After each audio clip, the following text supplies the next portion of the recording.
Hello, hello, hello. Welcome to the Cope Life podcast interview series. I'm so glad to be here with you guys. Thank you for everyone who's watching. You're either watching live, you're watching the replay. I'm really excited. I wanted to just mention a couple of things to you guys before I bring on my very special guest. And we have a very important special topic we're going to address today. And I'm going to tell you right now what we're going to talk about today is sexual harassment in the military. And what I wanted to let you know before we get started is just that I am Charleston Gaines. I'm an emotional intelligence life coach, and what I do is I help senior military leaders and government personnel, civilians who are transitioning to civilian life. I help you to really gain clarity so that you can build a legacy worth remembering. So if you want to contact me, just send me a DM, connect with me through LinkedIn. And without further ado, I'm going to jump right in and bring my special guest to the stage. Hello, Carol. Hello.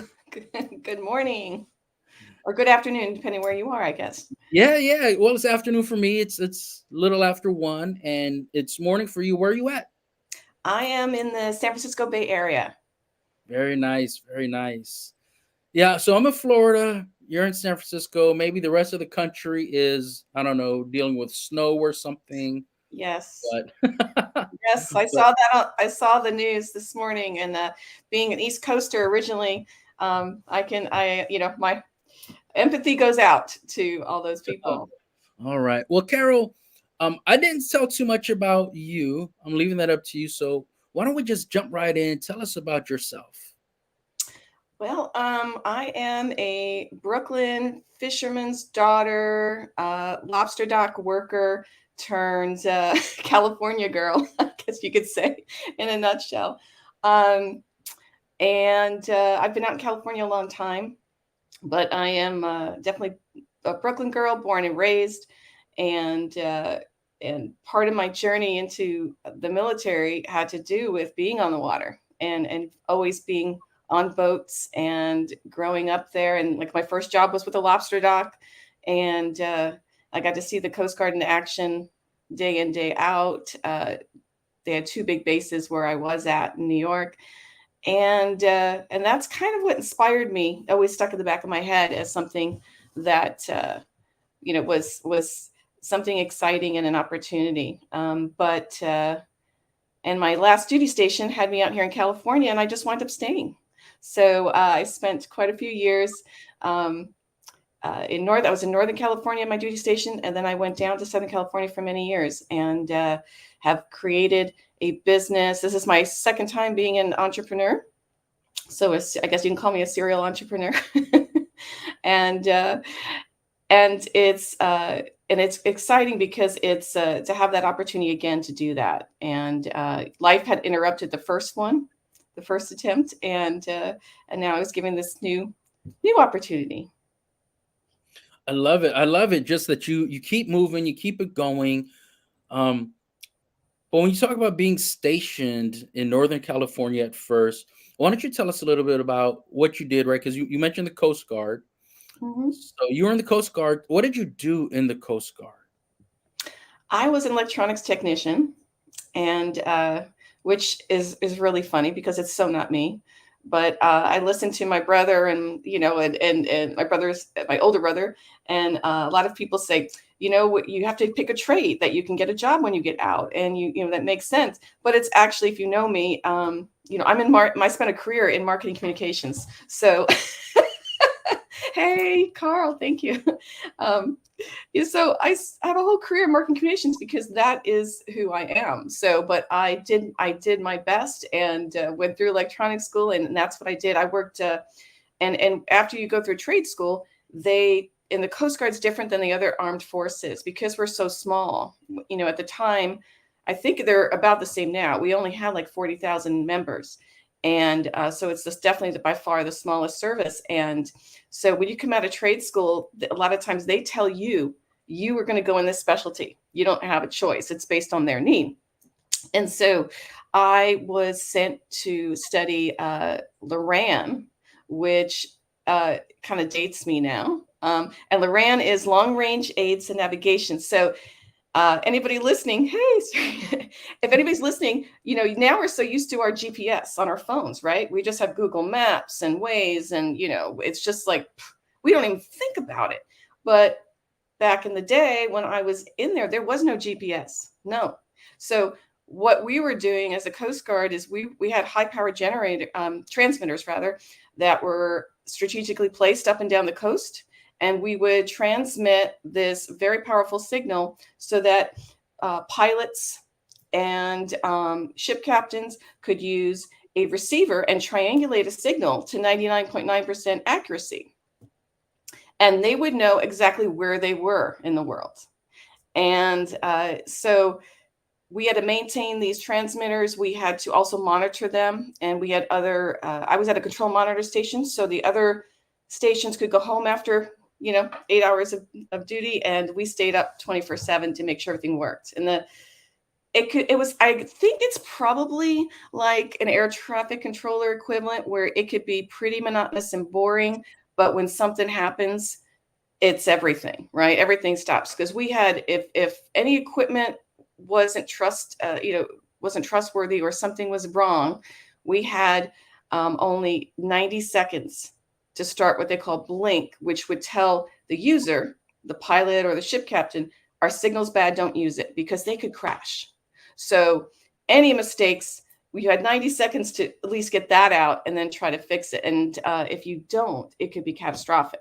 So that was it was a very interesting and stressful, to be honest, kind of opportunity and job. But it was there. Of course, there was a lot of interesting, fun things about it too. We got to interact with the Canadian Coast Guard a lot, which was fun. That sounds amazing. That sounds amazing. When you explain it like that, one thing it makes me think of is when I was in the Air Force, and we had our EPRs, we had enlisted performance reports, right? So every job has some kind of evaluation or whatever. And we would turn stuff like that into the most ridiculous thing. For example, if you're in a unit in the Air Force where you're taking care of F-16s, for example. So if they're $39 million each and there's 20 of them, you would have this comment on your performance report like, took care of $800 million worth of equipment or whatever. Man. So a couple of things. I'm going to kind of ask you a loaded question here. Because you sound like that was fun. Like it was fun. It was exhilarating. You felt like you could do that, right? You learned the job and it was fun. It had some excitement, but along the lines of what we're going to talk about today, sexual harassment in the military. Mm-hmm. How did that come into play in your training, in your first duty station, and just kind of how has that impacted your life and career in a way from in the very beginning to where you are now, or just kind of your perspective on things involving sexual harassment? Yeah, it was a huge learning experience. It happened. I encountered it at both duty stations, and actually at training school too. I think boot camp was the only time that it didn't happen, to be honest. And it impacted me greatly, and especially, I was in boot camp. I was 18 when I went in, and I had my birthday in boot camp and turned 19. So, you're young, you're naive, you don't have all those emotional intelligence skills yet on how to deal with all of this. And you're coming from like a lot of us are young when we go in. So we're coming from the family dynamic over to another dynamic where you have people telling you what to do. And, you're trusting and hoping that, they're going to take care of you. And so, it was definitely a challenge, and I also didn't really, I think being so young, I knew there wasn't many women in the Coast Guard at that time when I went in, but I didn't get the whole picture. And to give you perspective, it wasn't until 1971, I think it was, with the Title 14, came into be to help women with equal rights. So then it wasn't until 1976 that the military academies swore in their very first female cadets. So then you have the first military officers, women officers, graduating in 1980. That's not too long ago, And so, and then, I have a list of like all these historic firsts because I want a perspective one day. And I was like, what exactly is this? And when you look at that whole thing about how crazy that is, that it wasn't that long ago. So I was, in this environment, and so I happened to be the only female at a duty station a lot, or the only female in the class, or the only female. There was a lot of that. So it was pioneering in a way, but also meant you had to clear out the cobwebs. And so at my first duty station, I was actually on a Navy base. And that was in Virginia, North Carolina. Half the base was in Virginia, half the base was in North Carolina.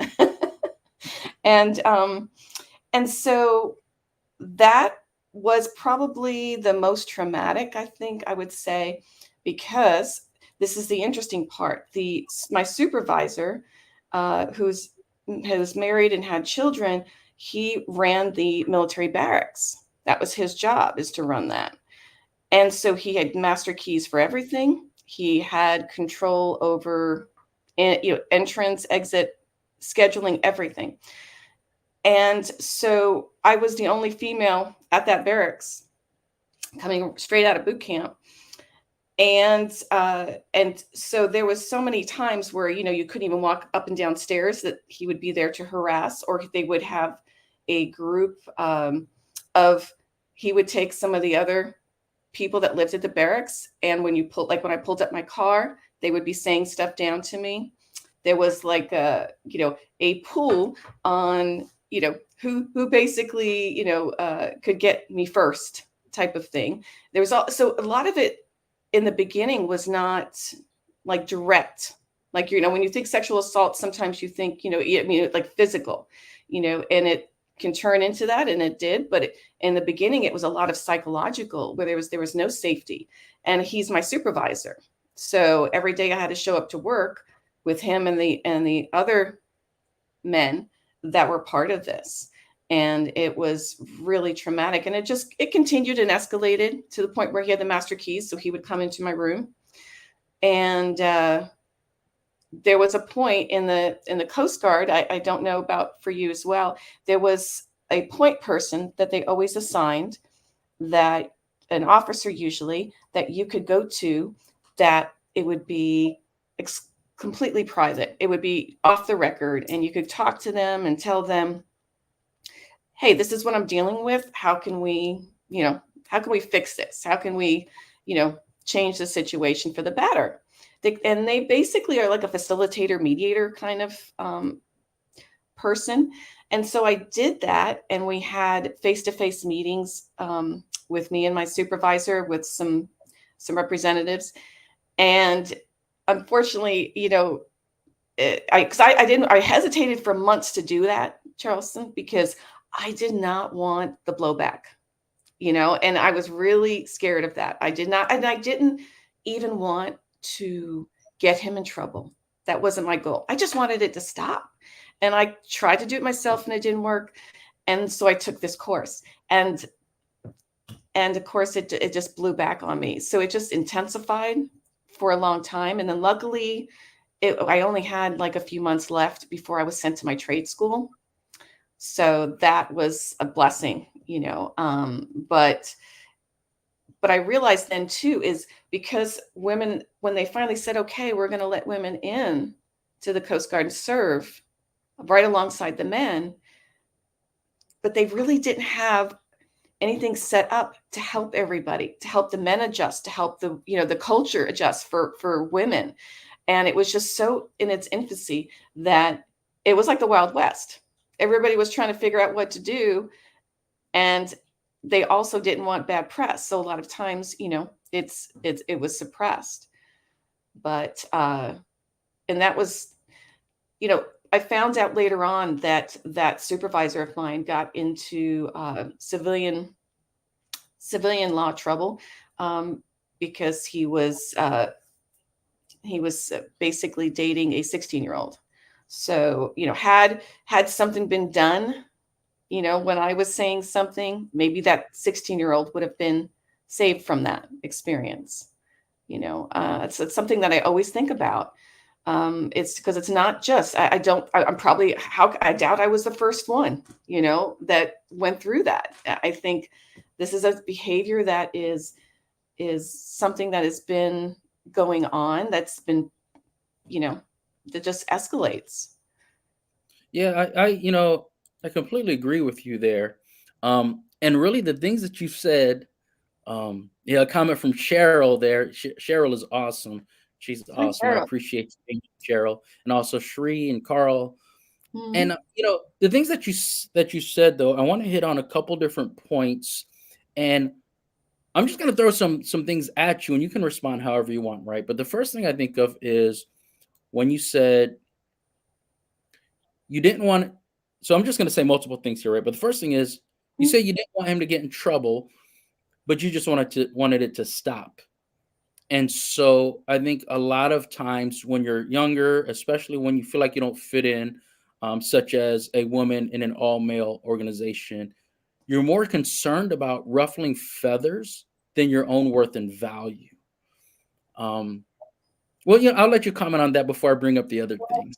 That's You just gave me chills, Charleston. I mean, nail on the head. It absolutely is, because you um you really want to fly under the radar. I grew up, being besides men all the time. I was always the only girl that was out there in the fishing with my dad on his fishing boat. And, I used to row my boat to the lobster dock. I worked at the lobster dock. So I was used to being in a male world, but, it was intensified and completely different because of the military had you 24/7.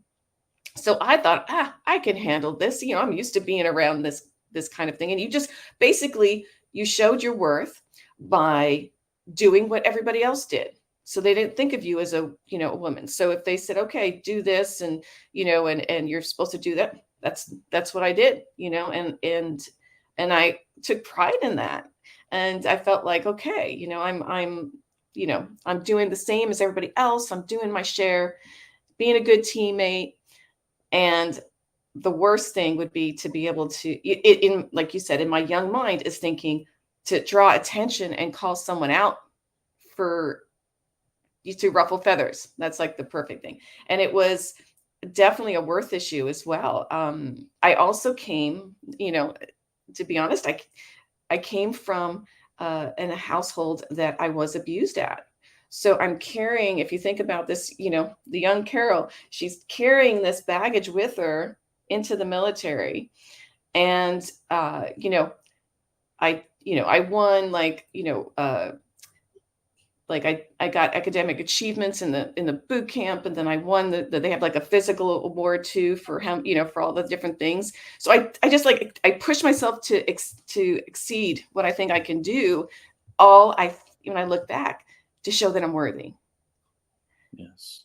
And by ruffling feathers meant that there's something wrong with me in my young mind, right? That I'm the problem.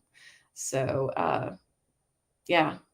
Man, there's so much going on here, and again, I'm so grateful that you're here because the truth is, how many people listening right now can relate to what you're saying, and how many people can relate to what you're saying that are no longer in the military, and maybe have those same feelings about themselves, about their self-worth and their value. Because a lot of times what happens, what you do, and I see this now. I have clients, and there's people that I've talked to just in group settings where they're so busy, and it's like I'm working on my bachelor's degree, and I'm working out, I'm going to score 100 on this, I'm doing CrossFit, and then also I'm volunteering here, and I won this award, and I'm studying for promotion, and all of these things. Really what's going on is I want to do so much that you cannot deny my worth and value, because I need you to value me so that I can value myself. I need someone else to tell me my worth. Yes. Yes. You just pretty much summed up my, 15 years of my life, and I didn't even know it yet. It was exactly because when I got out, I served my 5 years. I did 5 years active, 4 years inactive, and used the GI Bill to go to school. Which was that was my biggest goal. Nobody in my family even graduated high school, let alone college, so that was a big, uh, again, right, goal, worth, and I pushed so hard for so long, and I didn't realize what you just shared. I didn't realize why I was doing that. And I was fortunate, at some point to have a light bulb go on and go through some healing to be able to come to that realization. But yeah, because and it was never, no matter how far I pushed to exceed and every single goal, it never gave you that feeling that you had hoped, right? Right. Well, Because the thing about it, oh, go ahead. Go ahead. you have to look from within, and that part was the hardest.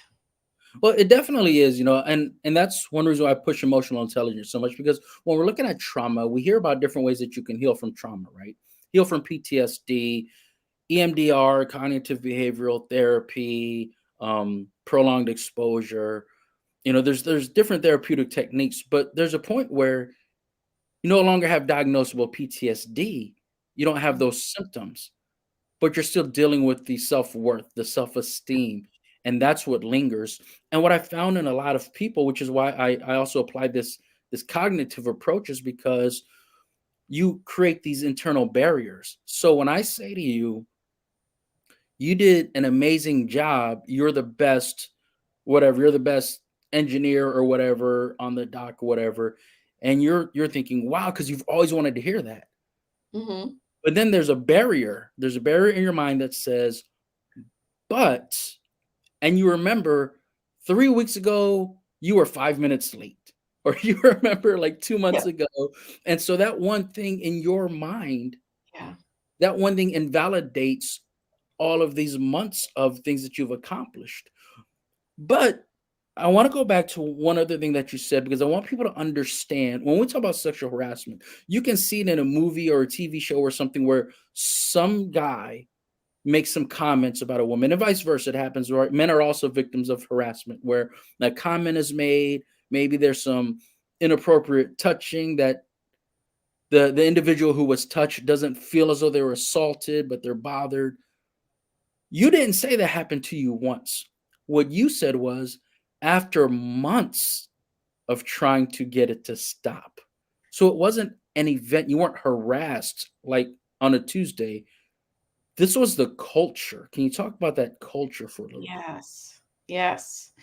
Oh, it's so interesting because this, going back to that one duty station, the supervisor, most of the people that were there were probably around my age, that he was supervising, and he was probably, 26, 27, married with kids, but older. That's a big gap when you're young, and so he had such influence over everybody. And so he promoted, because that's what he was doing. And so he had the power, like a cult, to promote this behavior. So every morning when we would muster to start our day, and find out, okay, what assignments we're going to get, he would make comments and make it, hey, it's not only acceptable, it's cool if you make comments about her too in front of her, in front of the group. So he made it okay to do that. And some of them, probably were confused too. They were young. They're going, okay, this is what we're supposed to be doing. And it just breeds it. Now you think about, if they work with this person for a year or two, they go to their next duty station. What did they learn young in their career? Right? They take this going, hey, this is what we're supposed to be doing. This is okay. Nothing's happening. He does this, and it's, and all of us are cool. And it's like, she's the problem. So it was very, how would you say it? I contributed to like a cult kind of atmosphere, because they have full control over you. And so and it would be, I would get the worst assignments, the assignments that nobody wanted to do every day. And I would just do them and tough it out and be like, well, okay, throw it at me. I can handle this. And you're not going to break me. But there are moments where inside I'm in my room and I'm like, oh my God, I'm breaking, and but I didn't want to show them that, and then every time I would pull up my car, and the barracks was it reminds me of like a Motel 8 kind of building, 2 stories, the doors on the outside, and they would sit up right by my door. And so when I pull up, they'd all be sitting up there and they would say stuff. And then they would harass me as I go up and down the stairs, whether it's just words or touching or something. And just really a lot of verbal abuse. But and then there would be rumors, that always are going around. There was a rumor, they were saying, oh, she's gay. She because she doesn't want anything to do with us, or she only likes this and this, or just all these horrible like lies just throwing around constantly that I had to basically deal with as this young person. And yet there was nobody really you could talk to. I eventually, what helped me too was I made friends. I had played volleyball in high school and college. I went to college a little bit before in the Coast Guard. And so I found that the Navy had a volleyball team, and it was made up mostly of officers, but they let me play. And kind of connecting with them and being friends with them, the Navy people on this team got together and asked the Coast Guard to transfer me over to their Navy rec department. So I got to spend some time at the Navy rec department before I left for school, which saved me. So it was, the Coast Guard unfortunately didn't, but the Navy, the Navy came and helped me all through that volleyball connection. I still had to live and deal with the barracks, but there was, at least I had a break on some of that. But it was very, very intense. And then I should say too, when I was at my California duty station, there was, in Loran, they basically have they have a lot of also isolated duty stations. And so there might be 5 people and you're stationed there for like a year. And talk about mental health. And I know, Charleston, this is something that, you really help with too. So they send these members to these isolated duty stations for a year. They don't know what to expect. They're not really prepared well. They don't have any of the extra, no one's thinking about extra help, from mental and emotional and all of that. And then their time is up, and then they send them back to another station, that's not isolated. And so I would see these men come back, and they were a shell. They were traumatized by this experience. And in that, they also had such issues with trying to connect and reconnect that their boundaries were messed up. So a lot of them come back from isolated duty, also wind up being harassers. But I kind of went through that as well, but I don't see that as the same as what happened to me before. But it was more of a boundary issue, and seeing a woman for the first time in a year. And now, because all of the RAN stations are not in populated areas, so we only had 21 people at our duty station, and we were in the middle of nowhere. So it's kind of semi-isolated as well. It's kind of wild when you think about it, because the idea is that your job, you're a professional. I can send you anywhere and you just do your job. But we're human beings and we just don't work like that. And so you remind me of just some data some data from a few years ago when I was researching it more often, and it found that, you're talking about isolated areas. This research found that over 50% of women who came back from Iraq and Afghanistan with PTSD, over 50% developed PTSD due to sexual assault while deployed. It wasn't the Taliban. It wasn't Al Qaeda. It was our team members. And then when you talk about some men coming back from these isolated locations who seem wrecked in some way, obviously I don't know their stories, right? I wasn't there. But I will say that men are also victims of sexual assaults. And I know in some places, and I'll use the Navy as an example. The Navy has a SARC station in Naples, Italy, and the SARC is a sexual assault response coordinator. But this SARC is responsible for responding to sexual assault in multiple locations, not just Naples, Italy. And so maybe you want to talk to someone, but you are in the Navy and you are forward deployed to a training base, maybe somewhere, in the Middle East, in Poland, in Syria, somewhere. And so you can't reach out. And then there's that belief, right? Going back to the self worth. I don't even know this person. They don't care about me. I'm not even going to see them. I'm just going to try to handle it myself, heal myself. And then you come back broken. So a question I want to ask you now, and the reason why I felt it appropriate for us to have this conversation about sexual harassment today is because on the 27th of January, what is that, a week ago, about something like that, Mhm. um, it became law that sexual harassment is a crime punishable under the UCMJ. And so for people who don't know what UCMJ is, it is actual law, right? It's not just rules of engagement or suggestions. It is actual law approved through the legislative branch in Congress. It's called the Uniform Code of Military Justice. And so when you violate the UCMJ, it's a crime, and there it's not the same as, maybe your local, wherever you live, right? Local and state law. So you can actually commit a crime as a military member that is a misdemeanor in whatever state you live in. But because you're in the military, it falls under the UCMJ jurisdiction. And so now, as of a week, sexual harassment is a crime under the UCMJ. So first of all, how do you feel about that? About time. It is. To be honest, I just assumed it already happened because, it just seems incredibly crazy, but obviously not after, poor, the it took Vanessa Gillian, I don't know if I'm saying her name right, out of where was it? It was in Texas, Fort Hood, her brutal murder.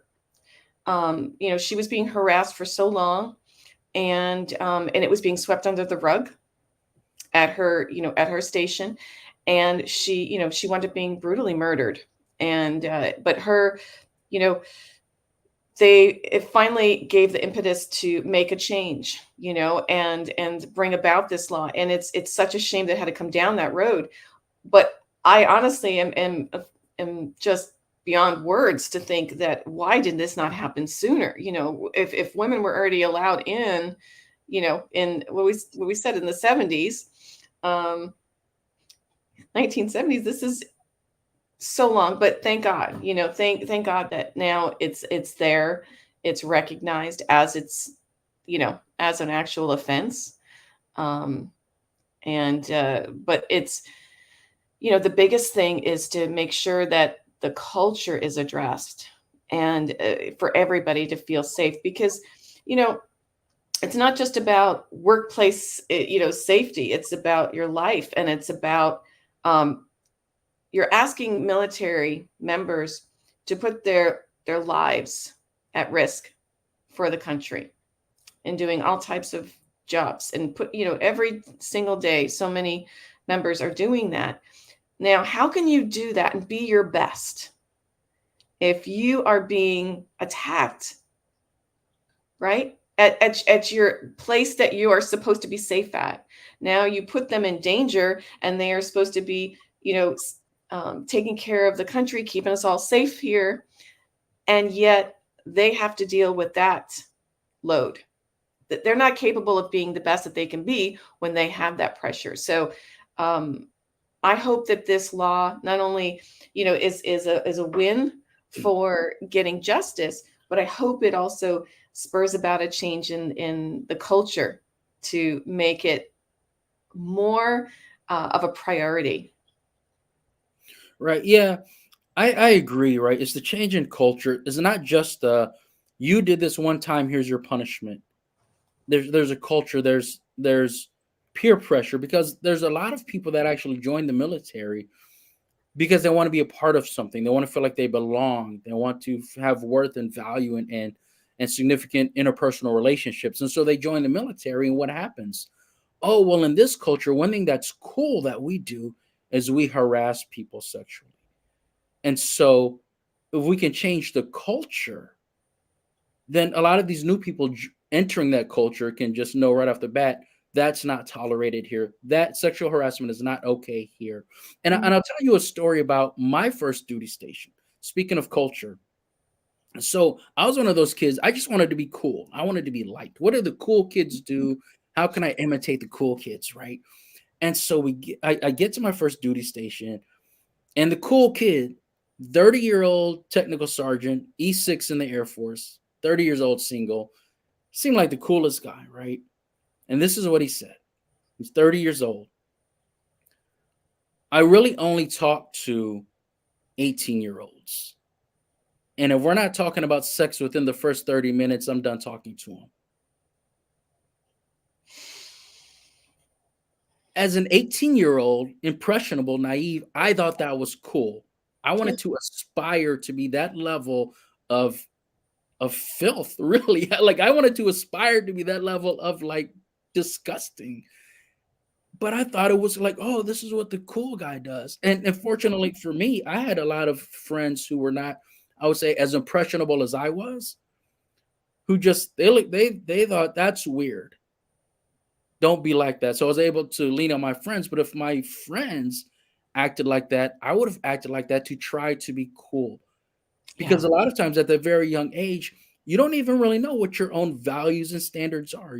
Have you really established boundaries when you're 18 years old? And so that was the culture, you know. Mhm. Whereas now with this, it's we have established from the top of the chain that this is not acceptable. And so I guess what I want to ask you is, how do you think your career would have been different if this was in effect when you first joined? Mm. Well, I have to imagine that it would have made a big difference, um, because being in there early on when it was just really the Wild West, pretty much as soon as my 5 years, I knew as soon as my 5 years was up, I was done. And so that was kind of sad because being someone that grew up on the water and always, you know, just wanting to be out there, it's and doing what I can to help people. It was something that was also part of my dream, and and I think it would have probably made a huge difference. It's interesting because I can't even imagine, the difference because of my complete experience is, could be different from someone else's. But for me, this would have had a big impact because you would have had some, uh, some sanity to let you know that it's not you. You're not crazy. That there is a legal term, there is a legal, avenue. Not that you want to take it, but that that almost gives you that justification in your head that it's not, it's not about the worth of you or anything like that. Because it's the same thing if someone says murder's wrong, right? We know that. And it was never deemed as wrong. It was always deemed as something up. Shh, you know, Master Sergeant, you just let it go, or whatever the case may be. And yeah, boys will be boys, just is. And that would have made a big difference if they couldn't do that. And like you said as well, the 30-year-old that you kind of admired was similar to the supervisor that I had. He had this group of young men that were just like that. And he was, basically saying, this is how you act. And they're looking at him the same way, thinking that's so cool. And that foundation was in their head, and they move on to another duty station, and you know, and it just repeats. So I'm just so grateful. I'm so grateful about this law. I think it's so hopeful. I know it's not going to be overnight by any means. Right. It's not overnight, but really what happens is, for a large majority of commanders and senior leaders, senior enlisted leaders, um, there's this culture, right? And Mhm. in circles that I've been in, we call it rape culture. And Yeah. so within rape culture, there's things that are just acceptable. So even if you oppose something, it's like, how do I oppose it? Because Yeah. it's not like once you put on a little more rank, all of a sudden you don't care what people think. No, you always do. Like, let's be honest. Oh, you've been in 23 years, you're an E8 or you're a colonel. You still care what your peers think. And so now you have another leg to stand on. Now your opinion doesn't even matter. I don't care what you think about sexual harassment. It's in the UCMJ. And Exactly. and this is part of carrying out the orders of the officers appointed above me. This is the UCMJ. And Mm-hmm. so even if I thought it was cool, I now have specific guidelines. And then the ones who do think it's cool, their peers can now say to them, remember what you were doing that's not acceptable anymore. And it gives you a stronger foundation to oppose those things that you see. And then when you look at the core values, right? So I'm talking about the Air Force core values, where integrity first, service before self, excellence in all you do. Well, if you have those core values, then follow the UCMJ and do what you're supposed to do. So I'm excited. I'm Mm-hmm. excited about. There's a lot of change coming. But what I want to ask you, I want to pivot this conversation. I want to talk about, how did you go from that?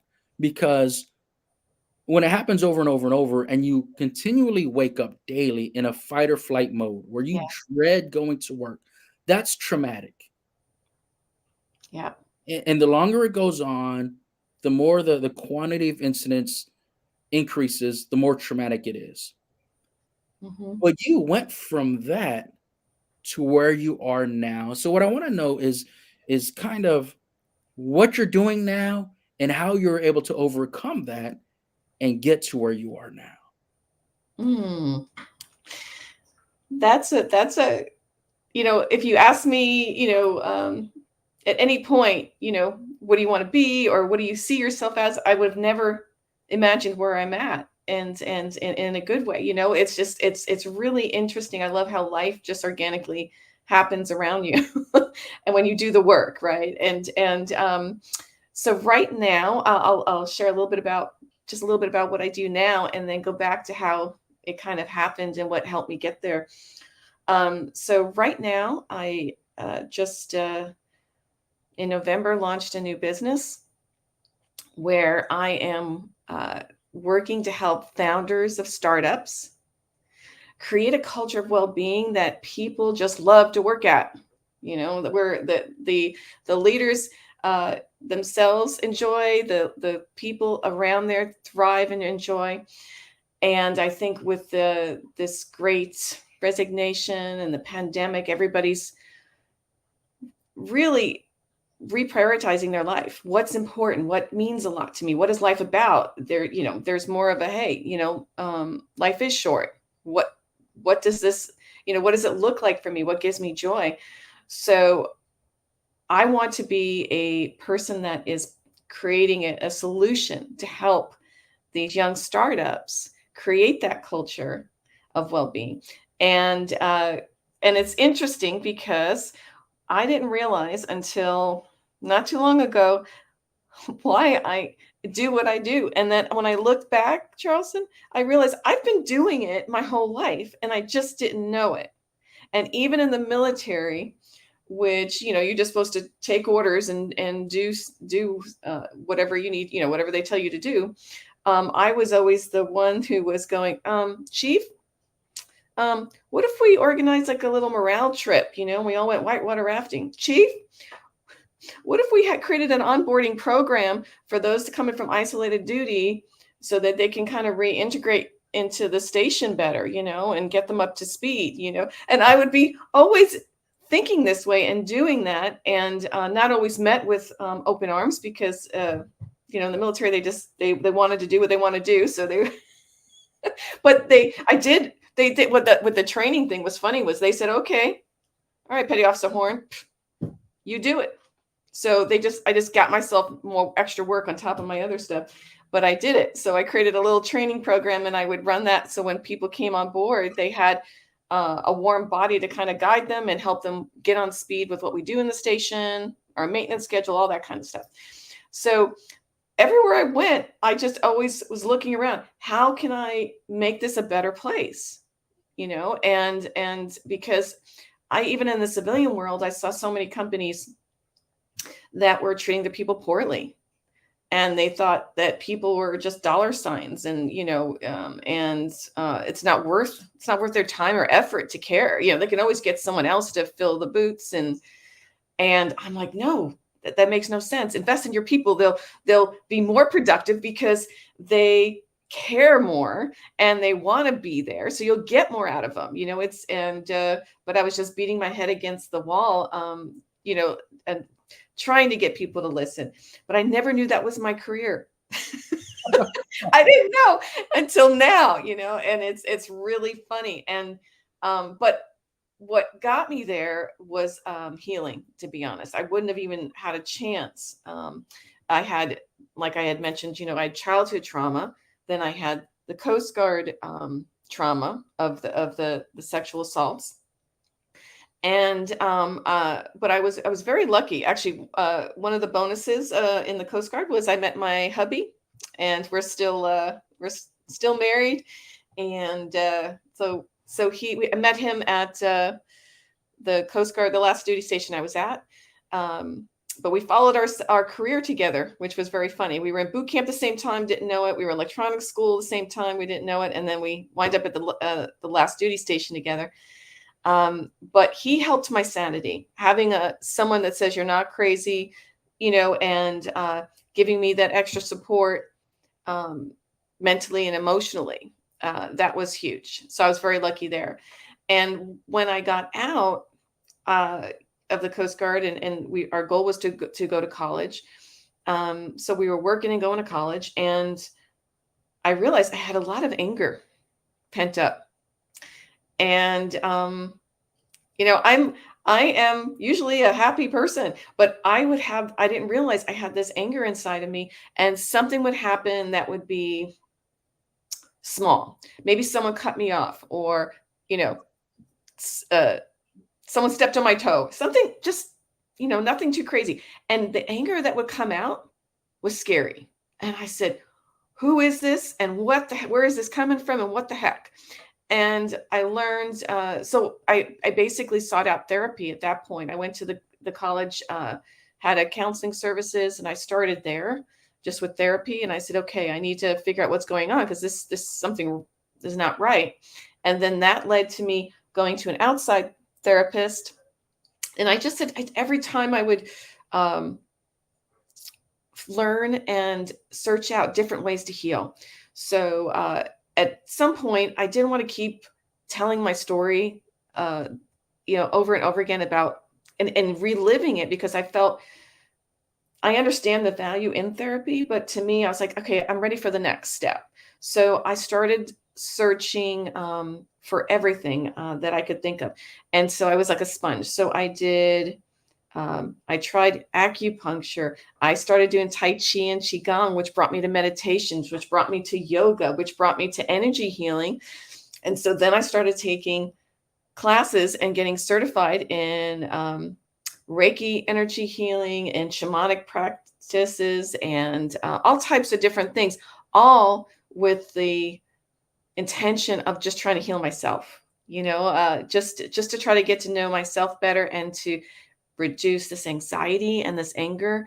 And it's been, a whole life work of doing that. And I still do this to this day. But I didn't realize back then that anger was all the hurt and the the damage that was just, I was holding it in my body, the trauma basically. And so that anger was coming out from that in ways that didn't make sense, without the context, right? And so I think of that because I have friends that have served, that were, in Afghanistan or different places, and the PTSD, a lot of times it just comes out, and you think, where is this coming from, right? It doesn't always make sense, but the trauma, I think, and this better than I do, right? It holds in your body, and there's got to be ways to release that and to move past it. And that's the inner work that I did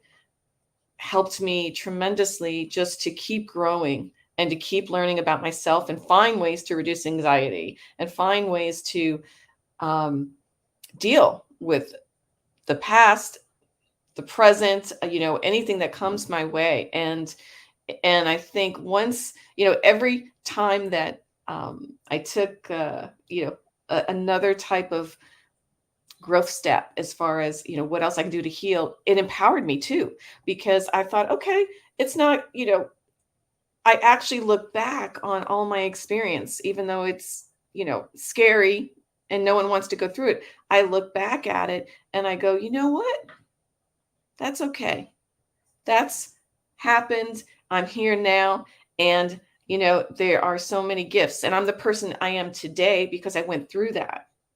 So I find it very easy to relate to a lot of people and to be that empathetic person, to have conversations and try to help. And that, had I not had that, experience, then I wouldn't be able to do that.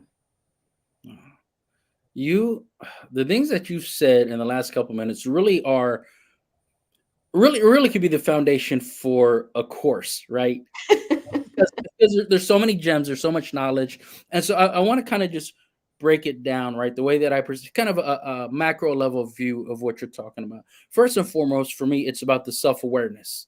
Mhm. It's about recognizing what you feel, why you feel that way, how you express and experience those emotions. And so the way you expressed it was those anger outbursts. And so then what happened was you recognized that you needed to manage those emotions, which for people that don't know, that's a second domain of emotional intelligence based on Dr. Daniel Goleman's book, Emotional Intelligence. And so there's the self awareness and there's the emotion regulation. But then on top of that, there is elevating your standards. You raised your standards for your own behavior. You said, I have to stop acting like this. So let me raise my standards of who I am. And raising your standards required you taking ownership, taking responsibility. You can't heal the way that you healed if it's everyone else's fault. Yeah. And so you took responsibility, you took ownership. And it's such an empowering thing because there's so many victims out there that can learn from your example, where you said, okay, I did this, I got a little better. I did this, got a little better. Did this, got a little better. But it was never, and I'm assuming here, right? Because I don't know what your thoughts and feelings at the time, but I'm assuming that you avoided the thoughts and emotions of I'm not fully healed, so I'm going to quit. It was I'm a little better. And so what you did was you deployed patience and grace to yourself to work through the Mhm. process. And a Yeah. big part of that is recognizing that you deserved the patience, you deserved grace, you deserved time in the process to heal. Because at some point in time, you woke up and you said to yourself, I'm worthy of this healing. Right? So I'm so excited. I'm so happy you're here. Um, I want to apply this quote to what you're doing now, and then we can just kind of get into that more. Um, the quote that I've seen so many times across social media, more often on LinkedIn than the other sites, is people don't quit their jobs, they quit their managers. Yep. And what you're doing, you counter that fact for a lot of people. So Hmm. what I want you to do is just talk about that a little bit more, and then how people can get in touch with you, and whatever else you want to say, this is your time, because I am so grateful and appreciative of you for being here, Carol. Oh, well, Charleston, I am so grateful that you're out there doing the wonderful work that you do to help so many people, so many of us, veterans, and everybody else. Not just veterans, but is that just so near and dear to our hearts, right? Yes. But so thank you so much for having me. Yeah, I like I said, it was interesting how I wound up here because it was also very, very organic, and I had just gotten laid off in the summer and was thinking, what's my next step? What do I want to do? And organically, it started forming that I've got to be part of this solution. There's no reason that a workplace cannot have a culture that is inclusive, that inspires and provides this safe space so that their employees can absolutely thrive, because it's in the business's best interest, because they will thrive. So there's no downside to it. What was missing was almost like, interestingly enough, almost like the military law that Biden just, the order that he just gave. Because for so long in corporate America, it was, sweep it under the rug, and oh, who cares about this and that, and nobody held it really to them. And now the pandemic, in a way, I look at the pandemic as, Biden's order on the UCMJ to add that. The pandemic said, hey, this is an opportunity.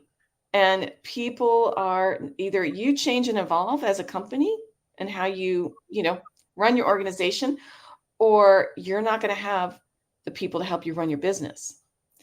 And it's been, I think if the pandemic didn't happen, I wouldn't have been able to launch the business. I think it had to be the right place, the right time for hearts to be open. And I think there's so many stories out there that you can hear and see of businesses who are embracing that and saying, I'm going to take a few minutes and work with my team and figure out, what are our do's and don'ts of our operation? What's acceptable or what's not acceptable? And God, I wish we did that, when I was in the Coast Guard. I'm sorry, to that supervisor. No, this is acceptable behavior. This isn't. This is how, it sounds so like simple, but it's much more complicated, but it's so doable. It's absolutely doable.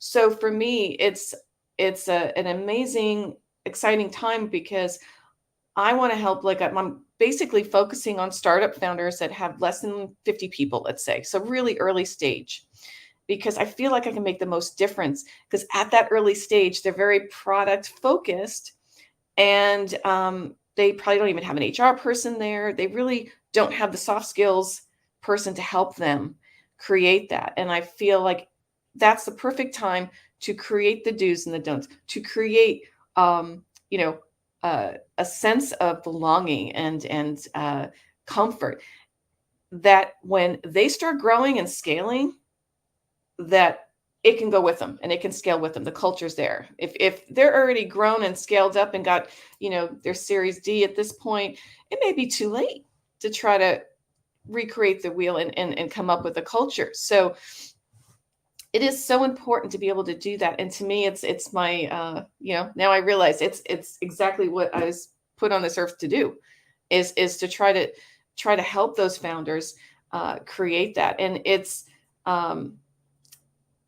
so interesting how life just brings you to that point. And part of what I love to do as well is, I figure when you're working with the startups, they're so busy. The startup founders, a lot of times, they may not have the time to invest. And so being their advisor to help them through that and to take care of a lot of that burden, but help them get that going, is a privilege, and it's exciting, and it's a service. Again, I could be of service and help them. And part of what I offer is to help them first get a presence on LinkedIn and maybe some other social media. I want them to be able to use their voice, to amplify what their vision is, because people want to follow leaders that have a vision and that can clearly communicate it. That's what gets people excited and gets them inspired. And they're like you said about that quote, right? So if there is a manager or a leader that inspires and everything they do, the actions they take show that they care about their people, hey, that's the person I want to follow. That's the company I want to work with. So helping them build a presence online, I think, is the first step to attracting the right employees for them, the right investors. So it starts out, that's one of the ways I can help. And then I can also help build out and help them with content and communication.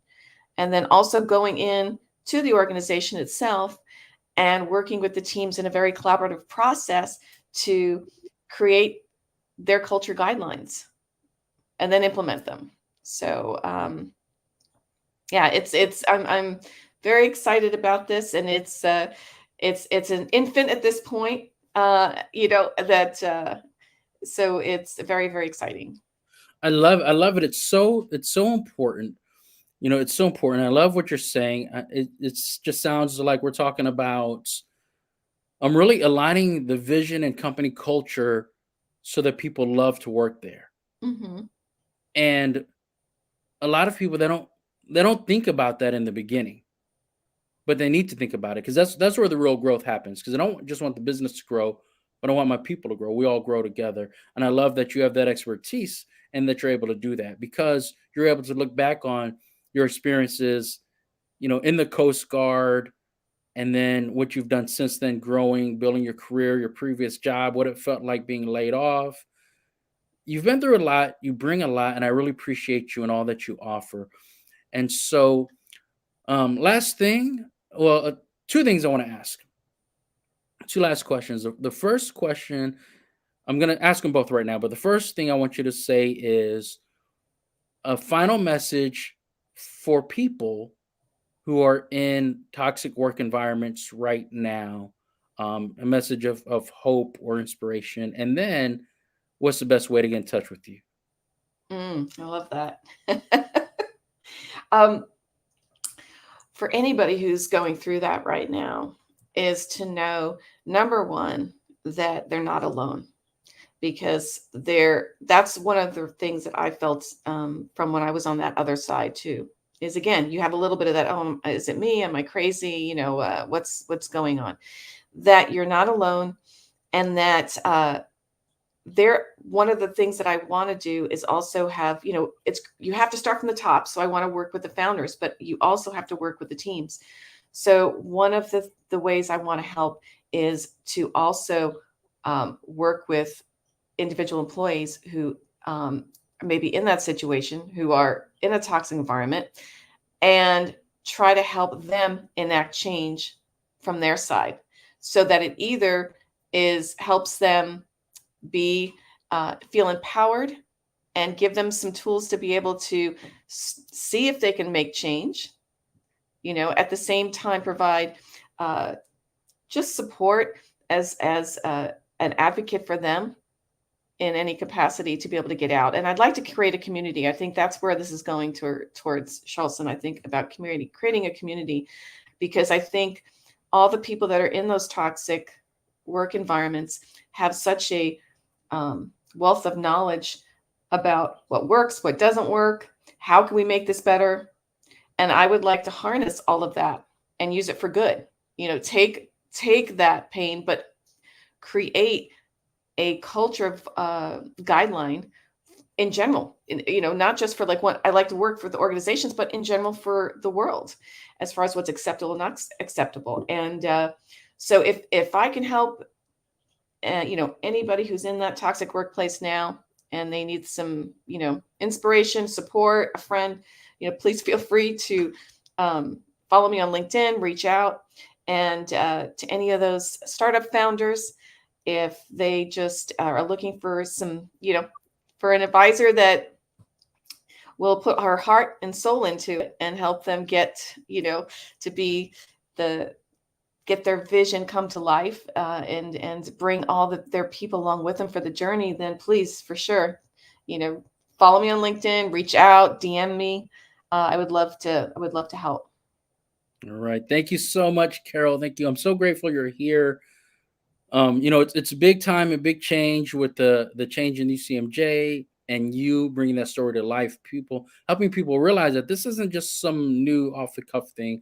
It's been an issue for a long time, Yeah. and it's being addressed at the highest levels. And I'm glad that you were here to share your story. I appreciate you.